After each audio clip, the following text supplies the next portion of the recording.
भारत की सामरिक ताकत का एहसास होगा चाइना और पाकिस्तान को। आज 7,000 किलोमीटर की दूरी तय करके राफेल पहुंच रहा है भारतीय बेड़े में। 5-5 राफेल आज तैनात किए जाएंगे अंबाला में। अंबाला में ही तैनाती क्यों, इसका कारण हम बताएंगे। राफेल के बारे में इसकी खूबियाँ क्या हैं, किस देश से हम ला रहे हैं, सौदा कब हुआ था और इसकी मारक क्षमता क्या है। दोस्तों, मैं हूं ब्रजभूषण दुबे, यूट्यूब चैनल ब्रजभूषण मार्कंडेय से। आज प्रसन्नता की अनुभूति हो रही है। समस्त देशवासी इस बात पर खुश हैं कि जिस प्रकार चाइना हमें लगातार आंख दिखा रहा है, आंख तरेर रहा है, भारत की सीमा में घुस रहा है और सोच रहा है कि जिस प्रकार हमने पहले भारत के लिए हमने परेशानी पैदा किया था, उसी प्रकार की परेशानी अब भी पैदा कर देंगे। तो अब वह समय बीत गया, उससे इस बात का एहसास करना चाहिए।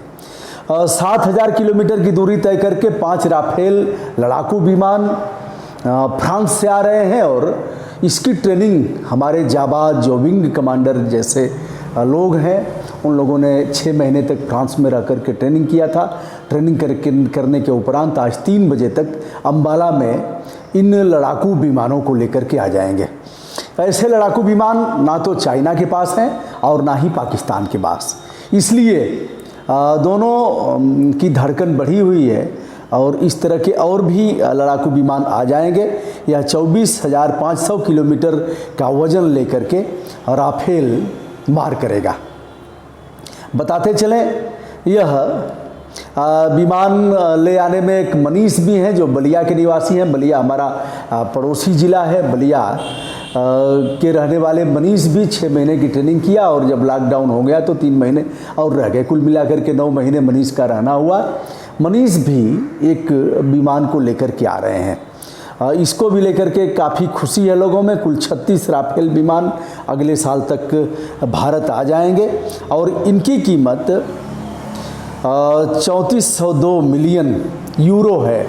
अब इसके बारे में हम बताएंगे, 1 यूरो कितने में आता है, डॉलर कितने में आता है, थोड़ा सा गणित गुणा गणित आप करेंगे।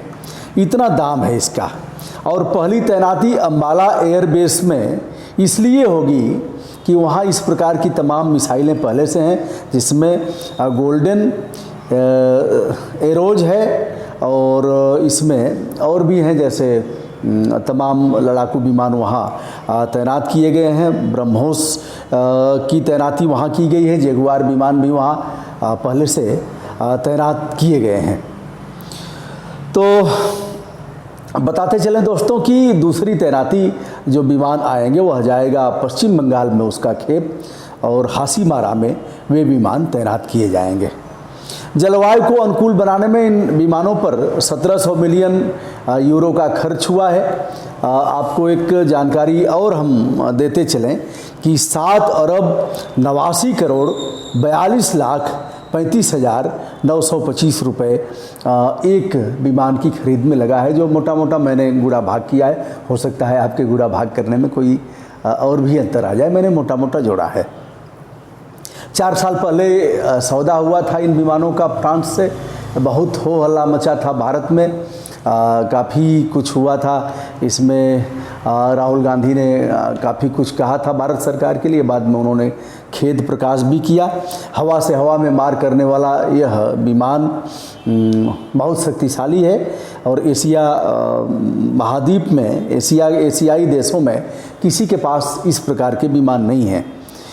6 माह की ट्रेनिंग करने के उपरांत हमारे जो पायलट हैं, हमारे जो विंग कमांडर हैं, इसे उड़ाएंगे और इसकी मारक क्षमता गजब की है। एक बार उड़ान भरने के बाद 3700 किलोमीटर की रफ्तार तय करता है और हवा से हवा में मार करेगा। दोस्तों, भारत का मान सम्मान इस विमान से आने के बाद बढ़ा है और आल्हा गाते हैं हमारे यहाँ लोग। आल्हा, महोबा में आल्हा और उदल पैदा हुए थे।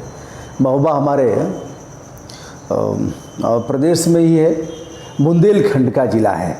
कहीं इतिहास में इन लोगों का नाम दर्ज नहीं है, लेकिन आल्हा गाने वाले ढोलक लेकर के और जिनके पास काफ़ी दम होता है गाने का, जो पूरी ताकत के साथ गाते हैं, उन्हें कहते हैं आल्हा गाने वाले। नट समाज के लोग अधिक गाते थे, वैसे बहुलता उन्हीं की थी। गाने वाले तो सभी थे और सुनने वाले सभी थे। एक इंस्पेक्टर हमारे यहाँ थे, इस समय डिप्टी एसपी हैं, कह रहे थे कि बाबा गुरुजी हमारे गांव में जब आला होता था तो मार हो जाती थी। हालांकि कुछ तर्ज सुनिएगा कि नहीं बता पाऊँगा। आला में है कि एक के मारे दूसर मर गए, एक के मारे दूसर मर गए, तीसर देखत को मर जाए। ऐसे एक को मारा तो दूसरा मर गया और तीसरा देखते ही मर गया, ऐसा उनका भाव था। एक के मारे दूसर मर गए, तीसर देखत को मर जाए। और इंस्पेक्टर साहब बताते थे कि गुरुजी हमारे गांव में जब गाते थे आला साहब, और कहते थे कि 12 बरिस तक कुकुर जिए। 12 बरस तक, ऐसे हिंदी में बता देता हूँ, भोजपुरी हिंदी दोनों में बताऊँगा। 12 बरिस तक कुकुर जिए, 16 बरिस तक जिए सियार, सियार माने गीदड़। बरस 18 छतरी जिए, बरस 18 छतरी जिए, बाकी जियन को धिक्कार। 12 साल तक कुत्ते की आयु है, 16 वर्ष तक या 14 वर्ष तक सियार यानी गीदड़ की आयु है, और छतरियों की आयु 18 साल है। बरस 18 छतरी जिए, मतलब उसके पहले ही बेटा मर कट जाओ, क्योंकि तुम्हारा धर्म है शस्त्र उठाना और लड़ाई करना। तो ऐसे ही करके तू कहते थे गुरुजी जब हमारे गांव में आला होता था तो दूसरे तीसरे दिन मार हो जाती थी। तो अमर सिंह ने भी एक बारी से किसी पत्रकार वार्ता में ऐसा बोला था। तो दोस्तों यह रहा, एयर चीफ मार्शल वहाँ मौजूद रहेंगे। अम्बाला उत्तर प्रदेश की भी सीमा है। उत्तर प्रदेश का सहारनपुर सबसे बड़ा शहर है लास्ट का, उसके बाद हम सीधे हरियाणा की सीमा में प्रवेश करते हैं। अम्बाला एक तरफ है, दूसरी तरफ अम्बाला से ही आप जाएंगे कालका, चंडीगढ़ कालका, वहाँ से फिर शुरू हो जाता है हमारा शिमला की तरफ हम जाएंगे। तो उत्तराखंड भी एक तरफ है और एक तरफ हिमाचल है, शिमला जाएंगे हिमाचल प्रदेश में। दूसरा जम्मू कश्मीर भी एक तरफ से शुरू हो जाता है थोड़ी दूरी पर, फिर इधर दिल्ली की सीमा भी है।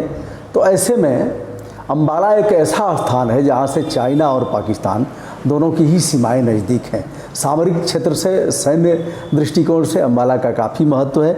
तो यहाँ यह हमारा लड़ाकू विमान राफेल तैनात किया जाएगा, जहाँ से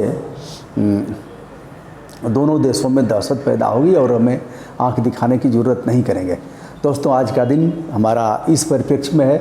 और तो समाचार पत्रों को देखा है, सब रंगे हुए हैं राम जन्मभूमि और रामलला और चांदी की ईंटें रहेंगी और कहाँ राखी बन रही है, यह है। लेकिन सबसे महत्वपूर्ण समाचार आज का जो मेरे दृष्टि से हुआ और जिस तरह से हमारा नुकसान चाइना की वजह से लगातार होता जा रहा है, लगातार पहली खेप में जो ऐप बंद किए गए, उसके बाद भी भारत सरकार ने तमाम ऐप पर प्रतिबंध लगाया है। स्व की भावना हमारे अंदर विकसित हो रही है कि हमें स्वतः निर्माण करना चाहिए। तमाम मोबाइल हैं जिससे हम चाइना की मोबाइल का ही प्रयोग करते हैं, हमारी मजबूरी है। हमें अच्छी और सस्ती मोबाइल अगर मिलेगी तो भारतवासी उसका ही प्रयोग करेंगे, क्योंकि लोगों के अंदर राष्ट्रीय भावना कूट कूट करके भरी है। सभी धर्मों के लोग यह चाहते हैं, देश के खिलाफ कुछ सुनना नहीं चाहेंगे। देश हमारा प्राणों से प्यारा है और 15 अगस्त आ रहा है, उसके पहले ही 5 राफेल की तैनाती देश की सेहत के लिए खुशनुमा माहौल पैदा करेगी। वैसे भी हमारे देश में तमाम प्रक्षेपास्त्र हैं, पृथ्वी है, नाग है, इस तरह से जो बड़े बड़े अत्याधुनिक मिसाइलें हैं, इसे लेकर के यह चलेगा। तो राफेल कब हम बनाएंगे इसकी चिंता करना चाहिए।